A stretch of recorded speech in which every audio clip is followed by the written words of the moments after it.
والصلاة والسلام على من لا نبي بعد اما بعد فاعوذ باللہ من الشیطان الرجیم بسم اللہ الرحمن الرحیم وعباد الرحمن الذین یمشون علی الارض ہونا واذا خاطبهم الجاہلون قالوا سلاما والذین یبیتون لربهم سجدا وقیاما صدق اللہ العظیم وصدق رسولہ النبی الکریم ان اللہ وملائکتہ یصلون علی النبی یا ایہا الذین آمنوا صلوا علیہ وسلموا تسلیما۔ سبھی حضرات بڑی محبت کے ساتھ ایک بار دربار نبوت صلی اللہ علیہ وسلم میں درود و سلام پیش فرمائے۔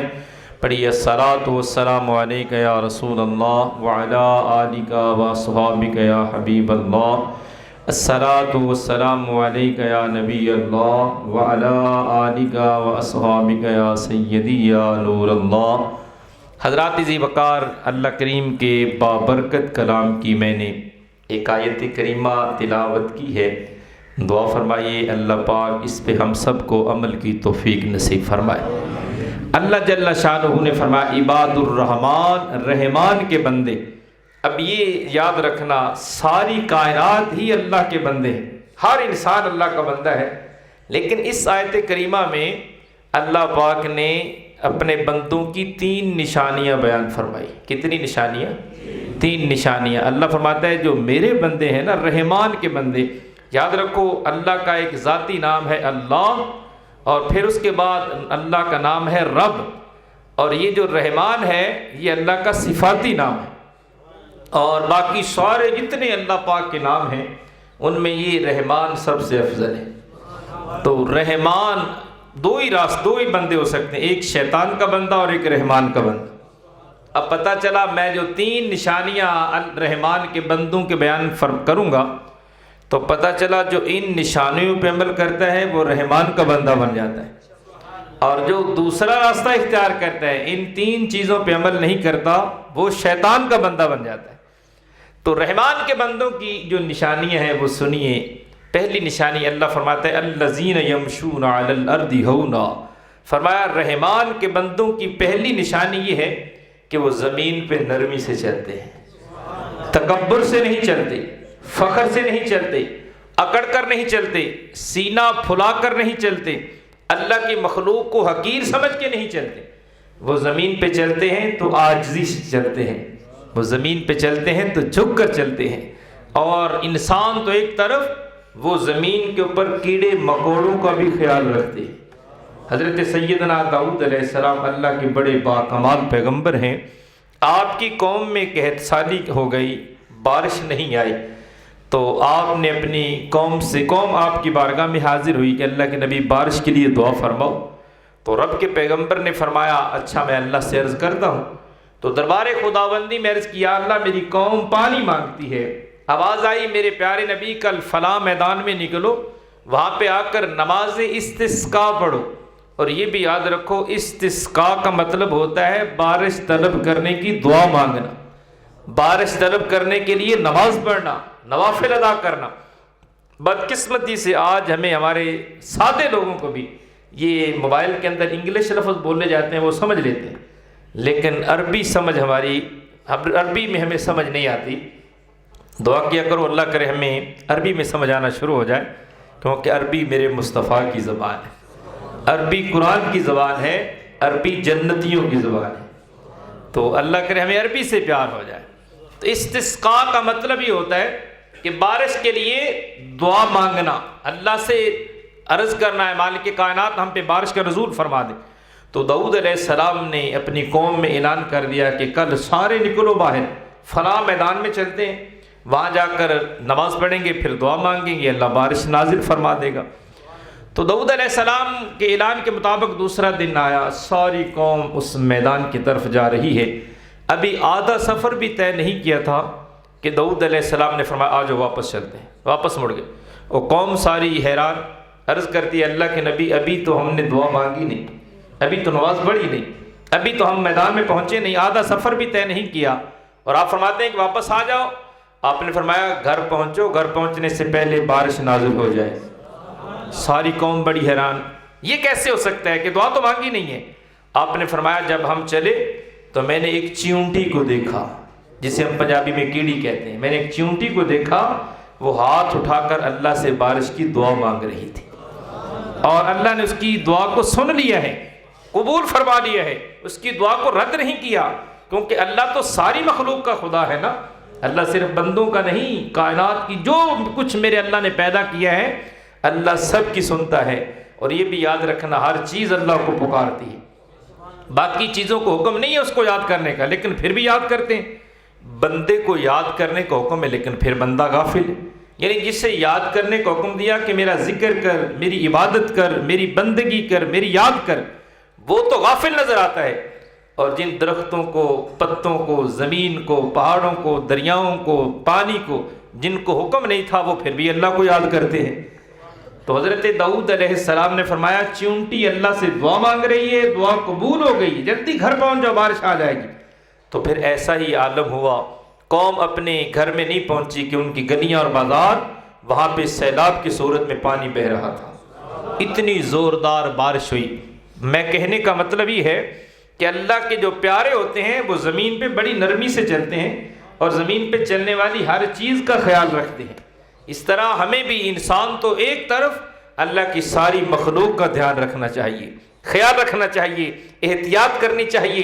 زمین پہ اکڑنے والا کبھی اللہ کو پسند نہیں ہے، اس لیے اللہ قرآن میں فرماتا ہے میرے بندے تو ہرگز زمین پہ اکڑ کر چلے گا تو نہ زمین پھاڑ سکے گا نہ آسمان کو چیر سکے گا، اس لیے نرمی سے چل، چونکہ من تواضع للہ رفعہ اللہ، جو عاجزی سے چلتا ہے اللہ اس کے بخت بلند فرما دیتا ہے۔ تو ایک بندہ جا رہا تھا نا، اس نے کاٹن کا سوٹ پہنا ہوا تھا، بڑا ہی پھونگر خواہ بن کر، وہ ایسے ایک پاؤں کہیں رکھتا ہے، دوسرا تکبر سے کہیں رکھتا ہے۔ ایک بابا جی اس کے سامنے آ گئے، اللہ والے اللہ کے سوا کسی سے نہیں ڈرتے، حق بات کہہ دیتے ہیں چاہے کسی کو اچھی لگے یا بری۔ تو بابا جی نے کہا نوجوان تو ایسی چال سے کیا زمین پھاڑ دے گا یا آسمان پہ چڑھ جائے گا؟ کچھ نہیں کر سکتا، اور تو اپنی اوقات تو پہچان۔ اس نوجوان جس کے ذہن میں بڑا تکبر بھرا ہوا تھا وہ تو واپس سے باہر ہوگا، بفر گیا، کہتا ہے اچھا مجھے بھی ہے دنیا میں کوئی سمجھانے والا؟ تم کون ہوتے ہو جو مجھے سمجھا رہے ہو؟ تم جانتے نہیں میں کون ہوں؟ بابا جی نے مسکرا کے فرمایا ہاں میں جانتا ہوں تو کون ہے۔ اس نے کہا یہ کیا؟ اور زیادہ حیران ہو گیا، کہنے لگا اچھا بتائیں میں کون ہوں؟ فرمایا تیری ابتدا گندے پانی سے ہوئی، اب والوں کا نطفتن، تیری ابتدا تو ایک گندے پانی کے نطفے سے پیدا ہوا، جو پانی جسم یا کپڑوں پہ لگ جائے تو ناپاک کر دیتا ہے، وہ پانی جو جسم سے نکلے تو بندے پہ غسل فرض ہو جاتا ہے۔ یہ ہے تیری ابتدا، اور تیری انتہا کیا ہے؟ یعنی اب تیرا میں آخری وقت بتاتا ہوں، تجھے 2 گز کی قبر میں رکھ دیا جائے گا، یہ تیری انتہا ہے، وہاں تو پانی پانی ہو جائے گا، کیڑے تیرا جسم کھا جائیں گے اور تیرے جسم سے بدبوئیں آئیں گی، یہ تیری انتہا ہے۔ اور تیرا درمیانہ فرمایا تو گندگی اٹھا کر پھر رہا ہے، یعنی تیری ابتدا گندے پانی سے ہوئی، انتہا میں کیڑوں کی خوراک بن جائے گا، اور درمیانہ تو گندگی اٹھا کر پھر رہا ہے۔ کہتا ہے وہ کیسے؟ آپ نے فرمایا کہ تو دیکھ تیرے جسم کے اندر، تیرے پیٹ کے اندر گندگی بھری ہوئی ہے، اور تیرے جسم میں خون ہے، وہ خون بھی ناپاک ہے، گندگی بھی ناپاک ہے۔ اگر وہ خون تیرے جسم سے نکلے تو کپڑے پہ لگ جائے، کپڑا ناپاک، نماز نہیں ہوتی، جسم پہ لگ گیا جسم ناپاک، نماز نہیں ہوتی، اگر وہ بہہ جائے تو کس بات پہ فخر کرتا ہے؟ بس بابا جی کا وہ جملہ تیر کی طرح اس کے دل و دماغ میں پیوست ہو گیا، اسی کائے پلٹ گئی، کان پکڑ کے کھڑا ہے، سر جھک گیا، آنکھوں سے آنسوؤں کی لڑیاں بہہ رہی ہیں، اور رو کے کہتا ہے بابا تو نے مجھ پہ بڑا احسان کیا، مجھے میری اوقات یاد دلا دی ہے۔ اور ایمان سے سوچئے کیا یہ اوقات ہر بندے کی ہے یا نہیں ہے؟ یہی کچھ ہے، کیا ہم کو کسی اور مٹی کے بنے ہوئے ہیں؟ وہی اوقات ہے جو بابا جی نے اس کو بتائی، اور سبق ہمیں بھی مل گیا۔ کیا انسان زمین کے اوپر نرمی سے چل، اللہ نے اپنے بندوں کی یہ نشانی بیان فرمائی ہے، الذین یمشون علی الارض ہونا، فرمایا وہ زمین پہ بڑی نرمی سے چلتے ہیں، اکڑ کر نہیں چلتے۔ اب سنیے دوسری نشانی، اللہ کریم نے فرمایا وَإِذَا خَاطَبَهُمُ الْجَاهِلُونَ قَالُوا سَلَامًا، عباد الرحمن الذین، میں رحمان کے بندوں کی نشانیاں بیان کر رہا ہوں۔ پہلی نشانی میں نے بیان کر دی مختصر کہ اللہ کے بندے زمین پہ نرمی سے چلتے ہیں۔ اب دوسری نشانی وَإِذَا خَاطَبَهُمُ الْجَاهِلُونَ قَالُوا سَلَامًا، فرمایا جب ان سے کوئی جھگڑا کرے، جب ان سے کوئی اونچا بولے تو وہ بحث نہیں کرتے. یہ بنیاد ہے، یاد رکھو، ہر لڑائی کی. وہ بحث مباحثہ نہیں کرتے. اگر ان سے کوئی سختی کرے تو وہ سلام کہہ کر آگے چلے جاتے ہیں. سلام کہہ کر وہ اپنی راہ لیتے ہیں اور بحث نہیں کرتے، جھگڑا نہیں کرتے، رولا نہیں ڈالتے. تو یاد رکھیے یہ رحمان کے بندوں کی دوسری نشانی ہے کہ اپنی زبان کا درست استعمال کرتے ہیں، اپنی زبان کا اچھا استعمال کرتے ہیں، کیونکہ زبان ہر فساد کی جڑ ہے. یہ بھی یاد رکھنا. میرے آقا کریم علیہ الصلوۃ والتسلیم نے صحابہ کرام سے فرمایا، میرے صحابہ تم مجھے 2 باتوں کی ضمانت دے دو، ان 2 باتوں کی ضمانت تم دے دو، میں مصطفیٰ تمہارے لیے جنت کا ضامن بن جاؤں گا. کیونکہ زبان ہے ہر بنیاد، ہر فساد کی جڑ. تو حضور نے صحابہ سے فرمایا صرف 2 باتوں کی تم ضمانت دو کہ ان کو ہم درست استعمال کریں گے، حرام میں استعمال نہیں کریں گے، حلال میں استعمال کریں گے. تو فرمایا میں تمہارے لیے جنت کا ضامن بن جاؤں. اور یہ ضمانت کسی وڈیرے جاگیردار ایم این ایم پی کی نہیں ہے، یہ ضمانت اس کی ہے جس کو اللہ نے جنت کا والی بنایا ہے. اس ضمانت پہ کون اعتبار نہیں کرے؟ جو نہیں کرے گا وہ اپنا ایمان سے خارج ہو جائے گا. یہ ضمانت اتنی باکمال ہے کہ غزوہ احد کے اندر میرے آقا کریم علیہ السلام پہ جب کفار نے حملہ کیا یکبارگی سے، تو حضور نے فرمایا میرے صحابہ جو بھی نوجوان آج میری حفاظت کرے گا میں اس کے لیے جنت کا ضامن بن جاؤں گا. اور صحابہ کو حضور کی ضمانت پہ اتنا اعتماد تھا کہ 1 2 3 4 5 6 7 نوجوان یک کے بعد دیگری، ایک کے بعد دوسرا حضور کی ضمانت کی گواہی پہ وہ اپنی جان کا نذرانہ پیش کرتے چلے گئے. 7 نوجوان شہید ہو گئے، کیونکہ اب وہ سمجھتے تھے کہ زندگی سے پیار کیسا. جب ضامن حضور بن گئے یہاں پہ شہادت ملے گی، سیدھے جنت میں چلے جائیں گے. تو حضور کی ضمانت پہ 7 نوجوانوں نے اسی لمحے اپنی جان کا نذرانہ پیش کر دی. تو اب میرا یہ ایمان ہے پوری کائنات کا نظام بدل سکتا ہے، میرے نبی کے فرمان میں فرق نہیں آ سکتا. حضور فرماتے ہیں صرف 2 چیزوں کی ضمانت دے دو، جنت کا ضامن میں مصطفیٰ بن جاؤں گا. اب صحابہ نے عرض کیا آقا وہ کون سی چیزیں ہیں؟ میرے آقا کریم علیہ السلام نے فرمایا ایک وہ چیز جو تمہارے 2 جبڑوں کے درمیان ہے. 2 جبڑوں کے درمیان کیا ہے؟ یہ زبان ہے. حضور نے فرمایا زبان کو درست استعمال کرو، کبھی غلط استعمال نہ کرو، کیونکہ زبان یہی تخت پہ لے جاتی ہے، یہی تخت دار تک لے جاتی ہے. میرے آقا فرماتے ہیں المسلم من سلم المسلمون من لسانہ و یدہ، فرمایا مسلمان وہ ہے جو اپنی زبان سے بھی کسی کو دکھ نہیں دیتا، اپنے ہاتھ سے بھی کسی کو دکھ نہیں دیتا. تو اس ایک تو یہ زبان کی مجھے ضمانت دو، اور دوسرا ناف سے لے کر گھٹنوں تک، یعنی گوڈوں سے لے کر ناف تک جو ہماری شرمگاہ ہے، فرمایا اس کو بھی حلال میں استعمال کرو. جو اس کو حرام میں نہیں لے کر جائے گا، حلال استعمال کرے گا، اس کے لیے میں مصطفیٰ جنت کا ضامن بن جاؤں. بس یہ 2 باتیں سرکار نے فرمائی. اس کے لیے حضور نے کوئی یہ نہیں فرمایا کہ ساری رات عبادت کرو، حضور نے یہ نہیں فرمایا کہ ساری زندگی روزے رکھو تو میں جنت کا ضامن پھر بنوں گا. یہ 2 ہی چیزیں سرکار ہیں، 2 چیزوں کی ضمانت تم دو، میں مصطفیٰ جنت کی ضمانت دیتا ہوں. اب حضور کی ضمانت پہ اعتبار کسی کو ہے یا نہیں؟ انشاءاللہ ہمارا ایمان ہے کہ ہمیں میرے مصطفیٰ کی زبان وہ ہے جس پہ خود خدا بولتا ہے، وہ بابرکت زبان ہے. اور اسی لیے سرکار دو عالم علیہ السلام ارشاد فرماتے ہیں میں بات یہ کر رہا ہوں کہ وہ جب ان سے کوئی بحث کرتا ہے وَإِذَا خَاطَبَهُمُ الْجَاهِلُونَ قَالُوا سَلَامًا، تو سلام کہہ کر آگے نکلتے ہیں، وہ لڑائی جھگڑا نہیں کرتے، کیونکہ زبان کا درست استعمال یہ بڑی سعادت کی بات ہے.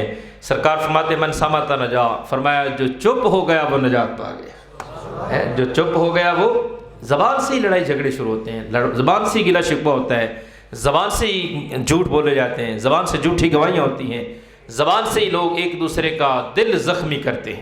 حضرت بابا سعدی رحمۃ اللہ علیہ فرماتے ہیں کہ تلوار کا زخم مٹ جاتا ہے، زبان کا زخم کبھی نہیں مٹتا. یہ اتنی سخت ہے زبان. اس لیے صوفیاء فرماتے ہیں جب دن نکلتا ہے نا تو یہ زبان کے آگے پورا جسم ہاتھ جوڑتا ہے کہ خدا را سیدھا سیدھا چلنا، اگر تو ٹیڑھا چلی تو چپ کر کے بند ہو کر رک جائے گی، اپنے مقام پہ ٹھہر جائے گی، تو اپنا دل دکھا کر لڑائی جھگڑا کروا کے تو چھپ جائے گی منہ کے اندر، لیکن پورا وجود پھر وہ تکلیف برداشت کرے گا، مار برداشت کرے گا تیری بدولت. اس لیے اس زبان کا استعمال، میرے آقا علیہ الصلوۃ والتسلیم کے پاس 2 بندے لڑنے لگے، نئے آئے تھے. ایک نے دوسرے کو برا بھلا کہنا تو شروع کر دیا، دوسرے نے اس سے کہا تجھ پہ سلامتی ہو، تجھ کو سلام ہو. میرے آقا علیہ السلام نے صحابہ کرام سے فرمایا میرے صحابہ ان 2 لڑنے والوں کے درمیان اللہ نے ایک فرشتہ بھیجا ہے، یہ بندہ جو لڑنے والا، زیادتی کرنے والوں سے کہتا ہے تو ایسا ہے، فرشتہ کہتا ہے نہیں یہ ایسا نہیں، تو ایسا ہے. یعنی اس کی طرف سے فرشتہ جواب دے رہا ہے. وہ کہتا ہے تو گندا ہے، فرشتہ کہتا ہے نہیں تو گندا ہے، یہ گندا نہیں ہے. جو بھی وہ یہ جملہ بول رہا ہے فرشتہ جواب دے رہا ہے.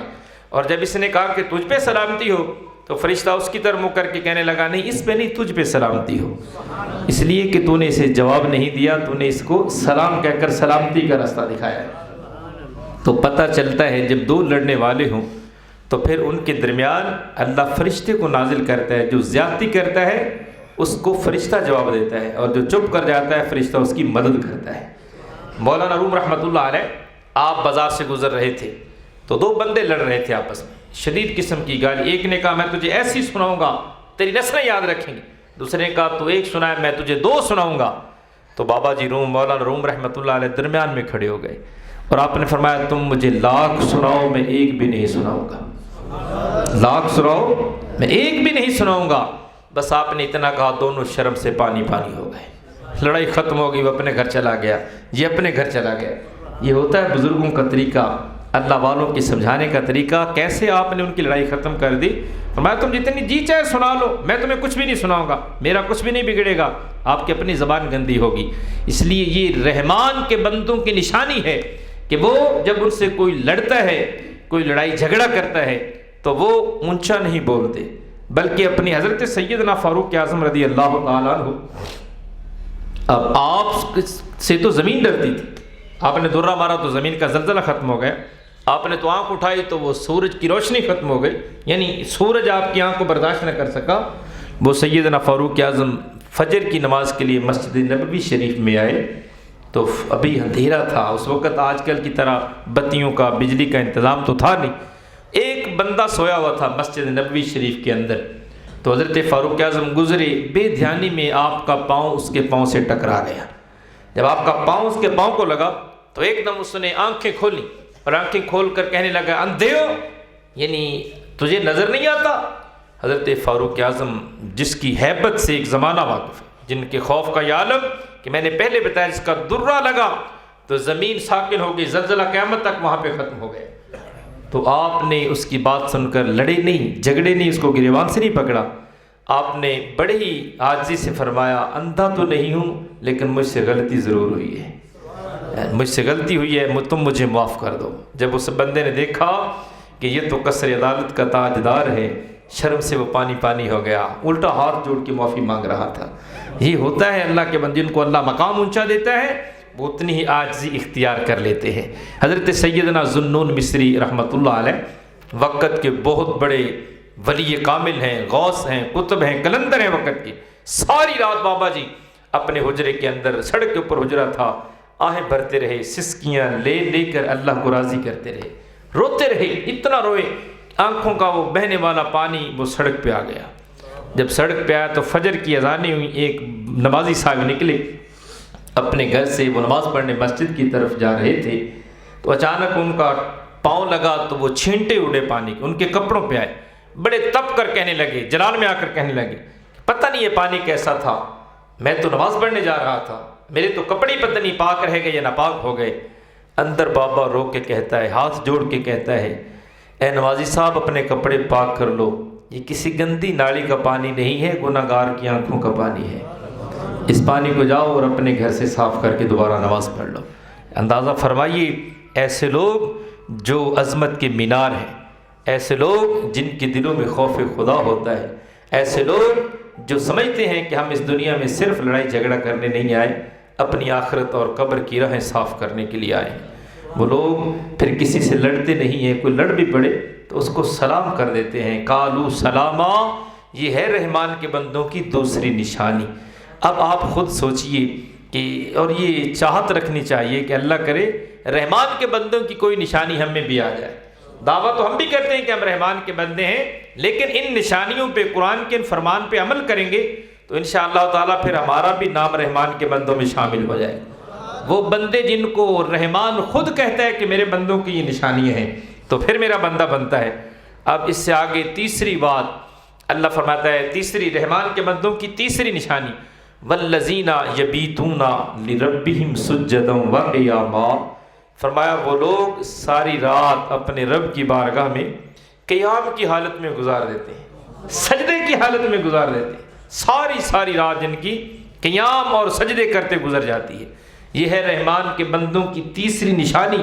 اور آپ خود سوچئے کہ ایک سجدہ اور ساری رات سجدہ کرنا، قیام کرنا، یہ آج سے تو شروع نہیں نا، سب سے پہلے تو سجدے میرے مصطفیٰ نے کیے، اور سب سے پہلے قیام تو حضور نے شروع کیا، جو اللہ کی بارگاہ سے نماز جیسا عظیم تحفہ لے کر آئے، اور تحفہ دینے والا خدا، لینے والے میرے مصطفیٰ صلی اللہ علیہ وسلم۔ اب یارو ساری رات کا قیام تو اللہ والوں کی نشانی ہے، اللہ والوں کا حوصلہ ہے، اللہ والوں کا ذوق ہے اور شوق ہے، جو اپنے رب کی محبت میں ساری رات کھڑے ہو کر گزار دیتے ہیں، اور پھر بھی رو کر کہتے ہیں کہ ہم کچھ کر نہیں سکے۔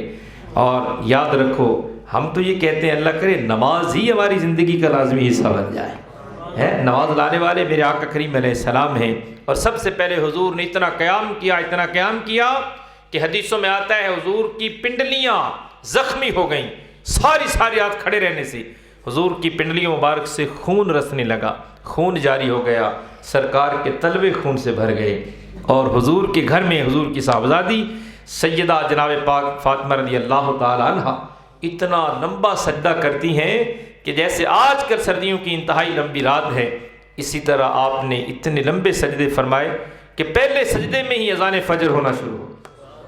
تو حضرت سرکار کی صاحبزادی سیدہ نساء اہل الجنہ، جن کو اللہ نے ساری جنتی عورتوں کا سردار بنایا ہے، وہ رو رہی ہے اور عرض کرتی مولا کاش اتنی لمبی رات ہوتی کہ تیرے نبی کی بیٹی تجھے جی بھر کے سجدہ تو کر لیتی۔ افسوس کے ساتھ یہ کہنا پڑتا ہے، ہم ان کی عظمت کے نعرے لگاتے ہیں، ان کے نام تو لیتے ہیں، لیکن ان کے نقش قدم پہ نہیں چلتے۔ اصل میں بندہ وہی محبت کرنے والا ہوتا ہے جو اس کے نقش قدم پہ چلتا ہے، جس کا نام لیتا ہے۔ اور یہ رحمان کے بندوں کی نشانی ہے کہ وہ ساری رات سجدے اور قیام میں گزارتے ہیں۔ حضرت سیدنا غوث پیر جیلانی سرکار بغداد کے شہنشاہ، 40 سال تک آپ نے عشاء کے وضو سے فجر کی نمازیں ادا فرمائی، یعنی ساری رات نوافل پڑھتے، ساری رات تلاوت قرآن، ساری رات ذکر اذکار، ساری رات درود و سلام کرتے گزر جاتے۔ اور اسی طرح ہی دیکھیں نا، اگر آج کوئی بندہ یہ کہے کہ میں تو بھائی دل کی نماز پڑھتا ہوں، مجھے یہ ظاہری نماز پڑھنے کی ضرورت نہیں ہے، تو میں اس سے پوچھتا ہوں نالائق انسان سے، کیا وہ غوث پاک سے بڑا پیر ہے؟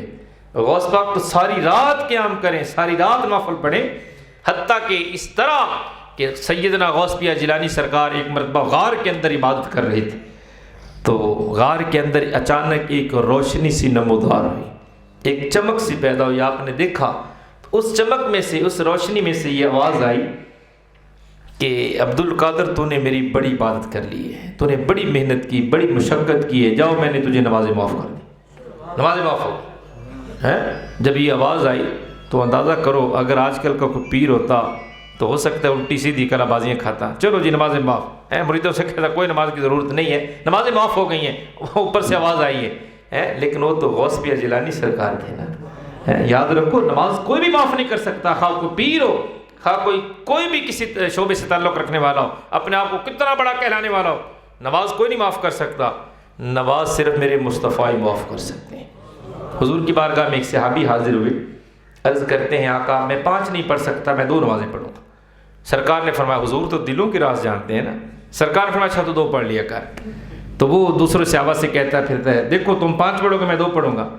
اب صحابہ بول تو سکتے نہیں تھے کیونکہ یہ فیصلہ میرے مصطفیٰ کا تھا جو نماز لے کر آئے۔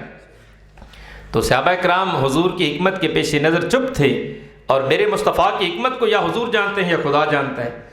تو سرکار دو عالم صلی اللہ علیہ وسلم نے اس کو اجازت دے دی، وہ بڑی خوشی سے کہتا ہے سب کو آپ 5 پڑھیں گے میں 2 پڑھوں گا۔ نماز ظہر کا وقت ہو گیا، نماز ظہر کا وقت، اس نے بھی وضو کیا، حضور کے پیچھے نماز پڑھی۔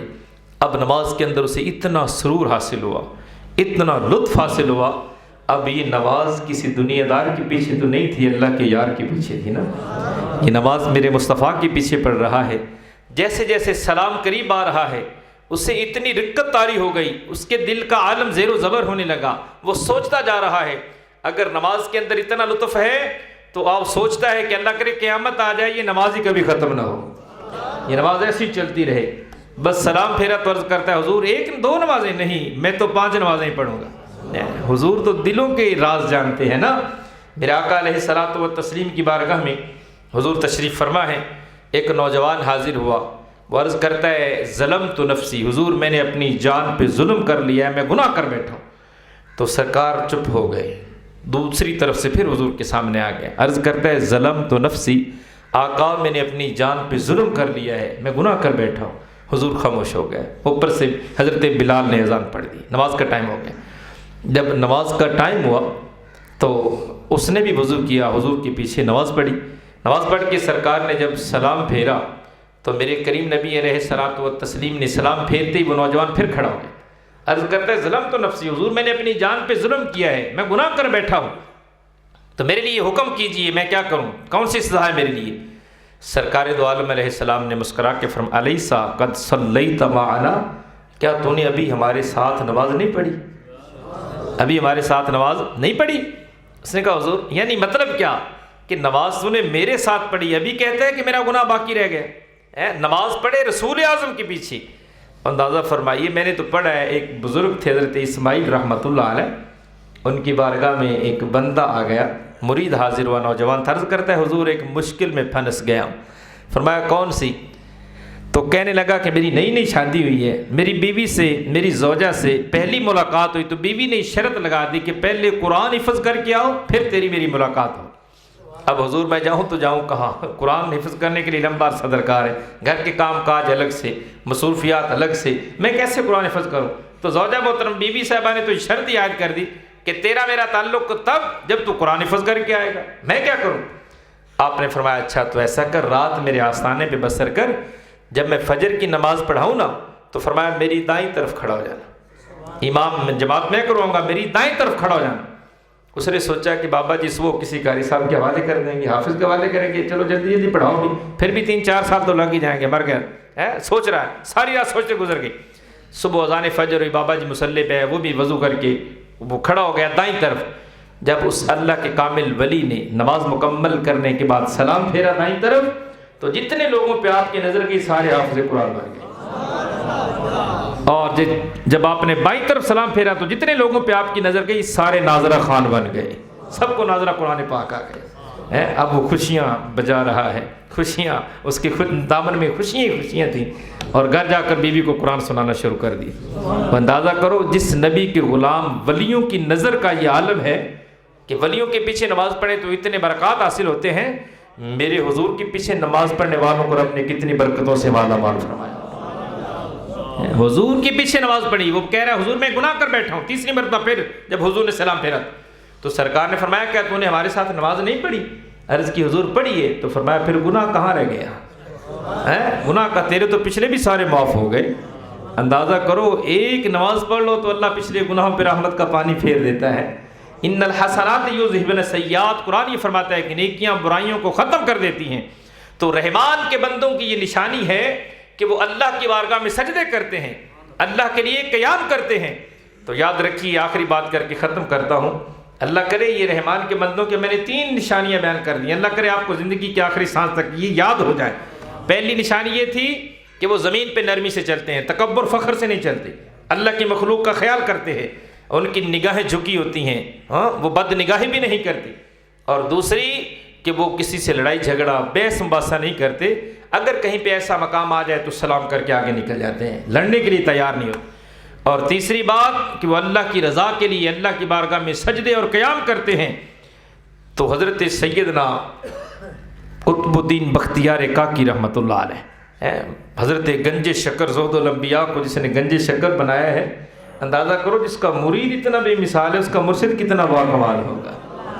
قطب الدین بختیار کاکی رحمۃ اللہ علیہ، آپ کا جب وصال ہونے لگا نا تو آپ نے وصیت فرمائی کہ اے لوگو، میرے مرید و آستانے پہ رہنے والوں، جب میں دنیا سے رخصت ہو جاؤں تو میرا جنازہ وہ پڑھائے جس نے زندگی بھر جب سے وہ ہوش سنبھالا ہے، بالغ ہوا ہے، اس نے غیر موقدہ سنتیں یعنی عصر اور عشاء کی سنتیں بھی نہ چھوڑی ہوں، اور اس نے کبھی نماز تہجد بھی قضا نہ کی ہو، میرا جنازہ وہ پڑھائے۔ تو بابا جی نے یہ وصیت کر دی۔ اب آپ کا انتقال ہو گیا، جب انتقال ہوا تو لاکھوں کا مجمع ہے، سارے اطراف و اکناف عالم سے لوگ کھینچے چلے آ رہے ہیں۔ اللہ کے ولی کا جنازہ تھا نا، کسی عام بندے کا جنازہ تو نہیں تھا۔ اور میں اکثر کہتا ہوں کچھ ایسے جنازے ہوتے ہیں جن کو پڑھنے والے بخشے جاتے ہیں، مرنے والے کے صدقے پڑھنے والے بخشے جاتے ہیں، اور کچھ ایسے ہوتے ہیں کہ آنے والے پڑھنے والوں کے صدقے مرنے والا بخشا جاتا ہے۔ تو بابا جی کا جنازہ بھی تو ایسا ہی تھا کہ جن کے پڑھنے والے بابا جی کے صدقے بخشے گئے۔ تو جب صفیں بند گئیں، لاکھوں کا مجمع ہے، اب جنازہ کون پڑھائے؟ تو اعلان ہوا کہ بابا جی نے وصیت فرمائی تھی حضرت قطب الدین بختیار کاکی رحمۃ اللہ علیہ نے کہ میرا جنازہ وہ پڑھائے جس نے کبھی غیر موقدہ سنتیں نہ چھوڑی ہوں اور اس کی نماز تہجد بھی کبھی قضا نہ ہوئی۔ تو جب یہ اعلان ہوا کوئی آگے نہیں نکلا۔ آج کا دور ہوتا تو ہو سکتا ہے بناوٹی پیر ہم جیسے نکمے کئی آگے آئے تھے، میں پڑھتا ہوں تہجد جی، میں یہ کرتا ہوں وہ کرتا ہوں، ہو سکتا ہے ہزاروں نکل آتے، لیکن وہ اچھے دور تھے نا، لوگ بھی اس وقت جھوٹ سے بچتے تھے، بناوٹ نہیں کرتے تھے، حقیقت سے تعلق رکھتے تھے۔ ایک مرتبہ اعلان ہوا، دوسرا مرتبہ اعلان ہوا تو کوئی نہیں نکلا، اب تیسری مرتبہ پھر اعلان ہوا۔ اس وقت کا بادشاہ شمس الدین التمش جو حضرت قطب الدین بختیار کاکی کا مرید تھا، آپ کے بڑے بڑے بادشاہ مرید تھے، بڑے بڑے امیر ترین لوگ آپ کے مرید تھے، وہ شمس الدین التمش وہ صف توڑتا ہوا باہر آ گیا، رو رہا ہے، ہچکی بند رہی بادشاہ کی، اور ہاتھ جوڑ کے کہتا ہے کہ یہ راز تھا میرا اور میرے خدا کے درمیان، میں نے جب سے ہوش سنبھالا ہے نہ میں نے غیر موقدہ سنتیں چھوڑی ہیں نہ نماز تہجد قضا کی ہے۔ اے کاش اگر میرے پیر کا آج یہ فرمان نہ ہوتا تو اس راز کو لے کر میں سینے میں قبر میں چلا جاتا، کبھی ظاہر نہ کرتا کہ میں نے جب سے ہوش سنبھالا ہے، میں بالغ ہوا ہوں، میں نے عصر کی عشاء کی سنتیں بھی نہیں چھوڑی اور نماز تہجد بھی کبھی قضا نہیں کی۔ اب اندازہ فرمائیے ایسے بادشاہ ہوتے تھے کہ لاکھوں کے مجمع میں اور کوئی باہر نہیں نکل سکا، کسی میں شرط پائی نہیں جاتی تھی، اور حضرت خواجہ قطب الدین کا مرید باہر نکل کر جنازہ پڑھا رہا ہے بھی وقت کا بادشاہ۔ ارے کامل تو وہ ہوتے ہیں جو مریدوں کو بھی تہجد خواں بنا دیتے ہیں۔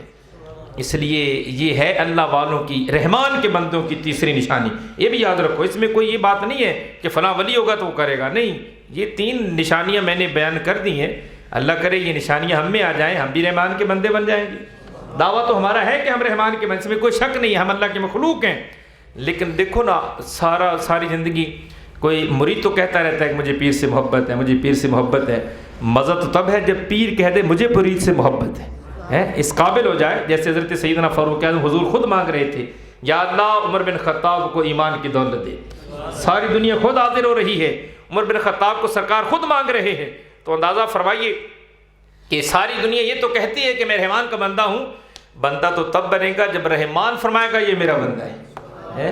تو رحمان کے بندوں کی یہ 3 نشانیاں، پہلی نشانی وہ زمین پہ نرمی سے چلتے ہیں، اکڑ کر نہیں چلتے، ہر چیز کا خیال رکھتے ہیں، کسی کو دکھ نہیں پہنچاتے نہ ہاتھ سے نہ زبان سے، اور دوسری نشانی کہ وہ جب بھی ان سے کوئی مسئلہ ہو جائے، لڑائی جھگڑا ہو جائے، کوئی بات ہو، جب ان سے کوئی اونچا بھی بولے تو وہ لڑتے نہیں ہیں، گریبان نہیں پکڑتے، دنگا فساد نہیں کرتے، سلام کہتے ہیں آگے گزر جاتے ہیں۔ اور تیسری نشانی کہ وہ اللہ کی بارگاہ میں سجدے بھی کرتے ہیں، قیام بھی کرتے ہیں، وہ اللہ کو راضی کرنے کے لیے نمازیں پڑھتے ہیں۔ تو آج کا پیغام یہی تھا کہ رحمان کی ان بندوں کی ان 3 نشانیوں میں سے اللہ کرے کوئی نشانی ہماری زندگی کا مستقل حصہ بن جائے تاکہ ہم بھی رحمان کے بندوں میں شامل ہو جائیں۔ آنے والے دوستوں آپ کا بہت شکریہ، آپ تشریف لائے، اللہ آپ کا آنا قبول فرمائے، اور اللہ کرے زندگی بھر یہ ہمارا تعلق اسی طرح قائم و دائم رہے۔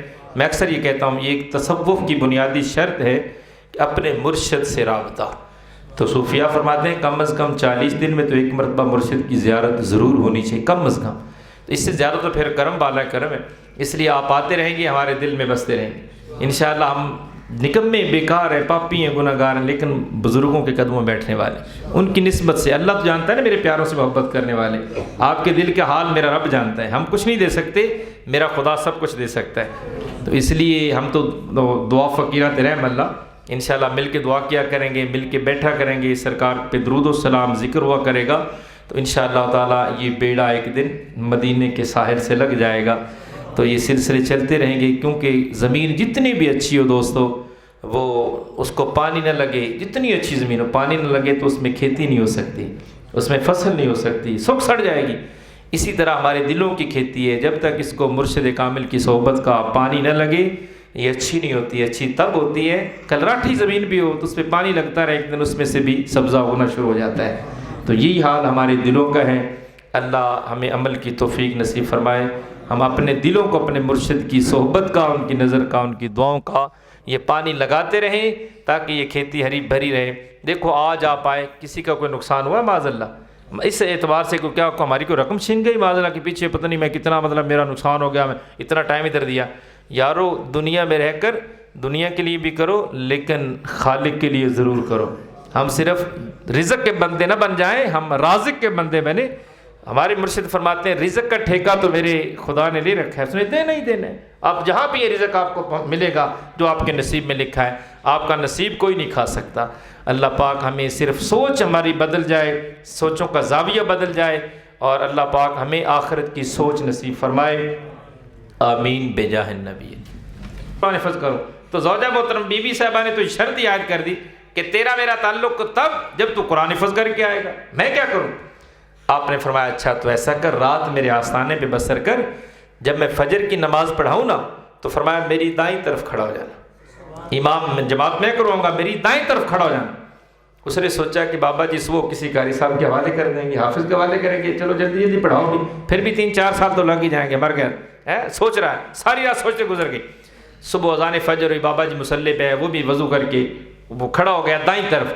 جب اس اللہ کے کامل ولی نے نماز مکمل کرنے کے بعد سلام پھیرا دائیں طرف, تو جتنے لوگوں پہ آپ کی نظر گئی سارے حافظ قرآن بن گئے. اور جب آپ نے بائیں طرف سلام پھیرا تو جتنے لوگوں پہ آپ کی نظر گئی سارے ناظرہ خان بن گئے, سب کو ناظرہ قرآن پاک آ گئے. اب وہ خوشیاں بجا رہا ہے, خوشیاں اس کے خود دامن میں خوشیاں تھیں, اور گھر جا کر بیوی کو قرآن سنانا شروع کر دی. اندازہ کرو جس نبی کے غلام ولیوں کی نظر کا یہ عالم ہے کہ ولیوں کے پیچھے نماز پڑھے تو اتنے برکات حاصل ہوتے ہیں, میرے حضور کے پیچھے نماز پڑھنے والوں کو رب نے کتنی برکتوں سے مالا مال فرمایا. حضور کے پیچھے نماز پڑھی, وہ کہہ رہا ہے حضور میں گناہ کر بیٹھا ہوں. تیسری مرتبہ پھر جب حضور نے سلام پھیرا تو سرکار نے فرمایا کیا تو نے ہمارے ساتھ نماز نہیں پڑھی؟ عرض کی حضور پڑھی ہے. تو فرمایا پھر گناہ کہاں رہ گیا ہے, گناہ کا تیرے تو پچھلے بھی سارے معاف ہو گئے. اندازہ کرو ایک نماز پڑھ لو تو اللہ پچھلے گناہوں پہ رحمت کا پانی پھیر دیتا ہے. ان الحسنات یذہبن السیئات, قرآن یہ فرماتا ہے کہ نیکیاں برائیوں کو ختم کر دیتی ہیں. تو رحمان کے بندوں کی یہ نشانی ہے کہ وہ اللہ کی بارگاہ میں سجدے کرتے ہیں, اللہ کے لیے قیام کرتے ہیں. تو یاد رکھیے, آخری بات کر کے ختم کرتا ہوں, اللہ کرے یہ رحمان کے بندوں کے میں نے 3 نشانیاں بیان کر دی, اللہ کرے آپ کو زندگی کی آخری سانس تک یہ یاد ہو جائے. پہلی نشانی یہ تھی کہ وہ زمین پہ نرمی سے چلتے ہیں, تکبر فخر سے نہیں چلتے, اللہ کی مخلوق کا خیال کرتے ہیں, ان کی نگاہیں جھکی ہوتی ہیں, وہ بد نگاہی بھی نہیں کرتی. اور دوسری کہ وہ کسی سے لڑائی جھگڑا بحث مباحثہ نہیں کرتے, اگر کہیں پہ ایسا مقام آ جائے تو سلام کر کے آگے نکل جاتے ہیں, لڑنے کے لیے تیار نہیں ہو. اور تیسری بات کہ وہ اللہ کی رضا کے لیے اللہ کی بارگاہ میں سجدے اور قیام کرتے ہیں. تو حضرت سیدنا قطب الدین بختیار کاکی رحمۃ اللہ علیہ, حضرت گنج شکر زہد الانبیاء کو جس نے گنج شکر بنایا ہے, اندازہ کرو جس کا مرید اتنا بے مثال ہے اس کا مرشد کتنا باکمال ہوگا. قطب الدین بختیار کاکی رحمۃ اللہ علیہ, آپ کا جب وصال ہونے لگا نا تو آپ نے وصیت فرمائی کہ اے لوگو میرے مرید و آستانے پہ رہنے والوں, جب میں دنیا سے رخصت ہو جاؤں تو میرا جنازہ وہ پڑھائے جس نے زندگی بھر جب سے وہ ہوش سنبھالا ہے, بالغ ہوا ہے, اس نے غیر موقدہ سنتیں یعنی عصر اور عشاء کی سنتیں بھی نہ چھوڑی ہوں, اور اس نے کبھی نماز تہجد بھی قضا نہ کی ہو, میرا جنازہ وہ پڑھائے. تو بابا جی نے یہ وصیت کر دی. اب آپ کا انتقال ہو گیا, جب انتقال ہوا تو لاکھوں کا مجمع, سارے اطراف و اکناف عالم سے لوگ کھینچے چلے آ رہے ہیں. اللہ کے ولی کا جنازہ تھا نا, کسی عام بندے کا جنازہ تو نہیں تھا. اور میں اکثر کہتا ہوں کچھ ایسے جنازے ہوتے ہیں جن کو پڑھنے والے بخشے جاتے ہیں, مرنے والے کے صدقے پڑھنے والے بخشے جاتے ہیں, اور کچھ ایسے ہوتے ہیں کہ آنے والے پڑھنے والوں کے صدقے مرنے والا بخشا جاتا ہے. تو بابا جی کا جنازہ بھی تو ایسا ہی تھا کہ جن کے پڑھنے والے بابا جی کے صدقے بخشے گئے. تو جب صفیں بند گئیں, لاکھوں کا مجمع ہے, اب جنازہ کون پڑھائے؟ تو اعلان ہوا کہ بابا جی نے وصیت فرمائی تھی حضرت